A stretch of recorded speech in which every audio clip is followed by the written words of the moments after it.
So these are the clues that the universe sends you, right? Where you just have to believe where you just have to believe in something other than what's tangible, right? Because I walk around and I observe. So the item in this store represents something that I feel inclined to, that I can feel is my purpose. And the best way to describe that, right, is like when you're shooting and you just love it. You can stare at it all day. You could shoot different angles and you just feel it. Like you can't explain it. So that's how you know it's your truth, because you can't explain it, but you feel it, right? I've walked past this vintage shop for 3 years and it's always closed. But today, Vida just runs in. And everything here basically has either come out of my house or out of my daughter or my grandchildren's closet. And this is one of my favorite pieces.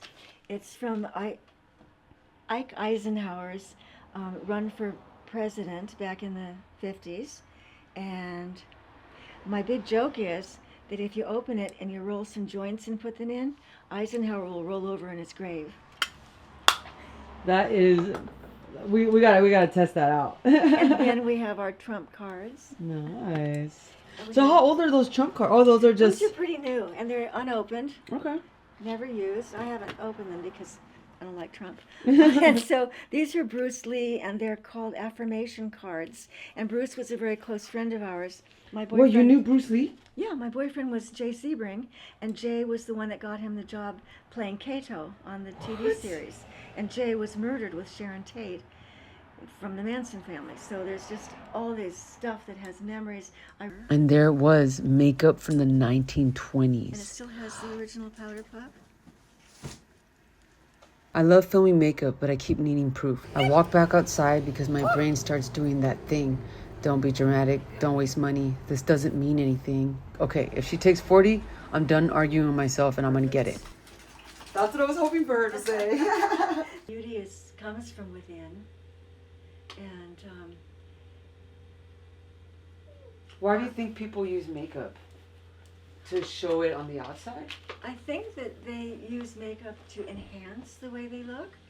And I think even men are, well, in the French court, men were wearing powder and rouge and little baby dots and all of that. And then they stopped doing it.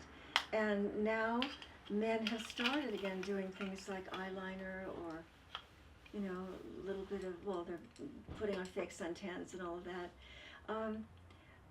I think that when I put on makeup, I go for many days, I'll go with no makeup whatsoever. And I give my skin a rest.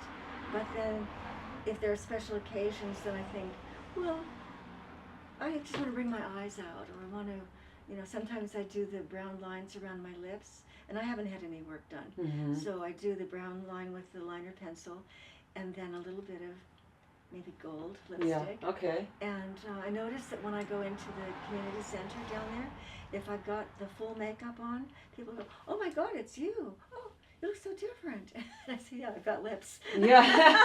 Yeah, so would you say it kind of gives you like that extra confidence? Oh, absolutely, sure. And do you think, so you don't like, I guess I'm trying to get to the point, like, when you put it on, because you don't put it on for anything.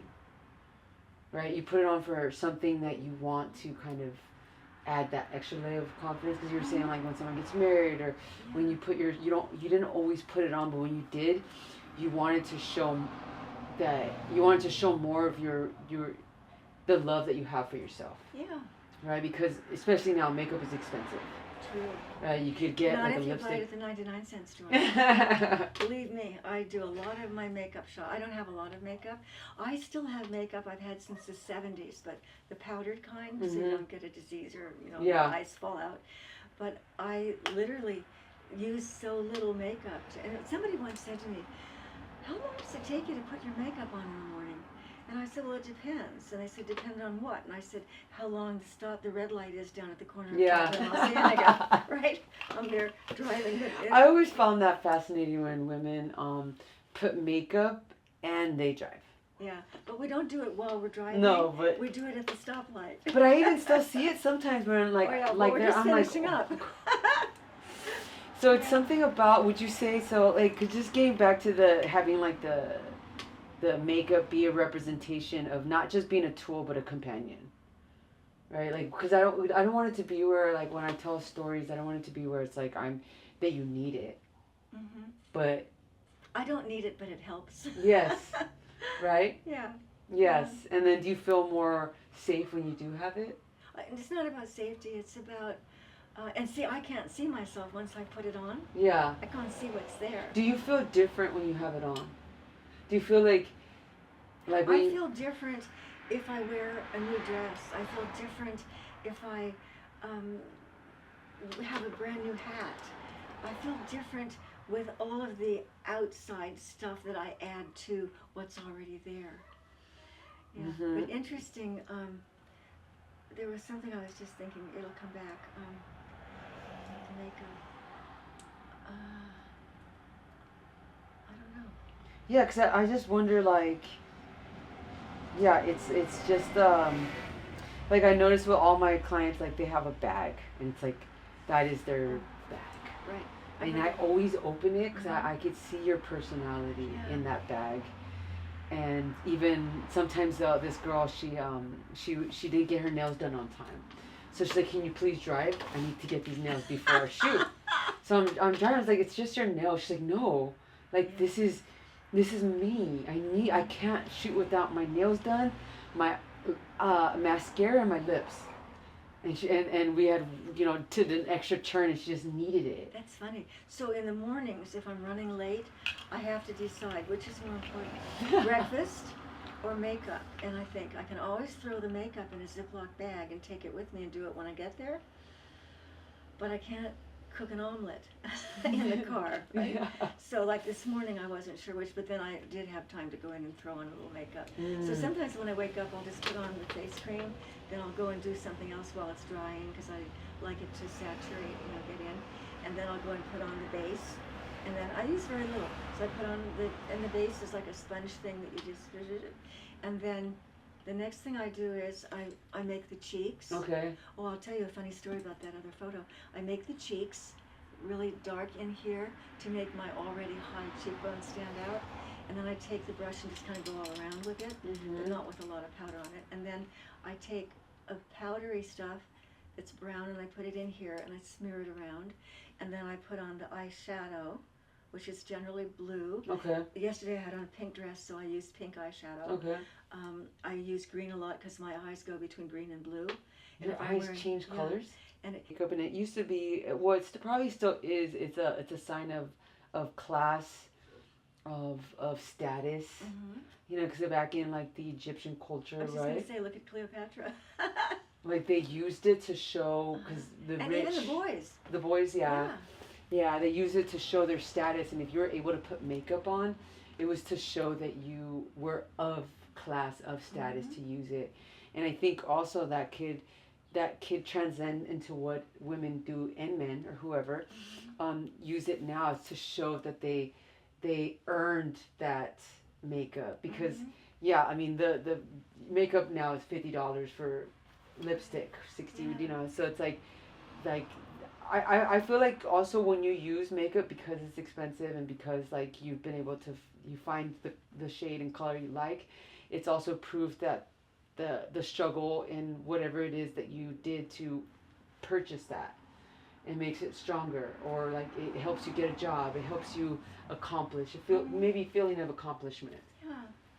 And when you walk through that door on that interview, you know that you did gorgeous. Yes, because ultimately you walk in there knowing that is yours. Yeah. And you're showing like this is my yes. Yeah.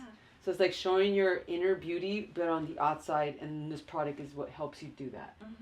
Because you could be beautiful on the inside and still not wear makeup and still be beautiful, but I think makeup is that one thing that could show your inner beauty. Yeah. Because you put it on a certain way, you enhance certain things that you only have. And you talk to yourself in the mirror. Seem like saying, "Oh, I love you, Veronica. I love you. I love you," so I can love myself. Sure, yeah. So it's like you talked about like putting your makeup and talking to your mirror, because every time you put the stroke of lipstick or the eyeliner, you're looking at yourself in your own reflection, and you're like, wow, like this is where I'm at. And you're seeing yourself as no one else has. Your inner self. Hi. Hi. But I gotta go pick up my shop. I'm sure I'll see you tomorrow. Yeah. And I think it's the most vulnerable place. You should come one morning and watch me put on my makeup. Yes, I would love that. Well, Means I have to clean my dressing table. but I bet it has so much story, because like my thing too is like I just want to see, you can see a lot of personality in a woman's vanity, and the series that I create is all about your authenticity, your beauty, what is beauty to you, and how you get ready, how you talk to the mirror, and how you put yourself out in the world. So it's like I filmed at so many different places where, like, the car thing is a good idea to film a part of a series, because everyone does do their makeup in the car. Yeah. I didn't even think about that. But to me, beauty is not about how you look.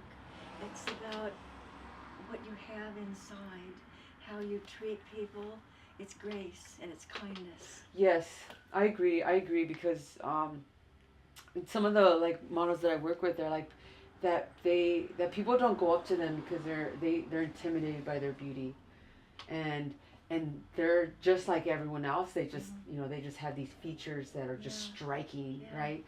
And so I always just say, it's like, but a lot of the ones that you think that are like so beautiful, and then that they might not talk to you, or you're scared to talk to, they're actually so nice.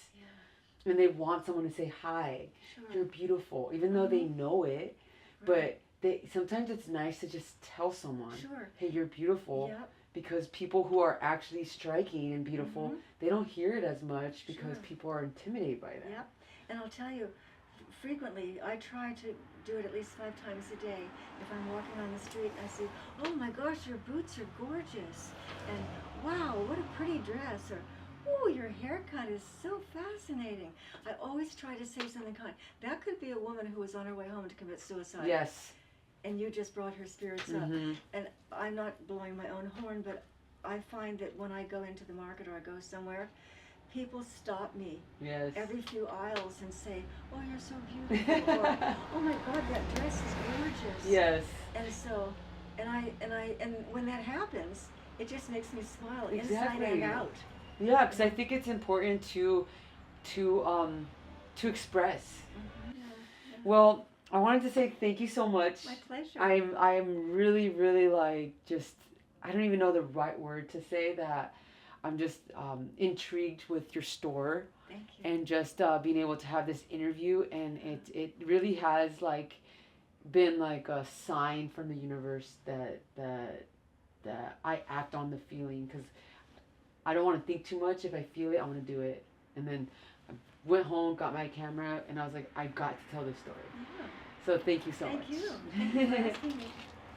And definitely, like, yeah, I mean, I would love to jump on more of whatever it is else that you do. You see, signs are everywhere. The hard part is trusting yourself.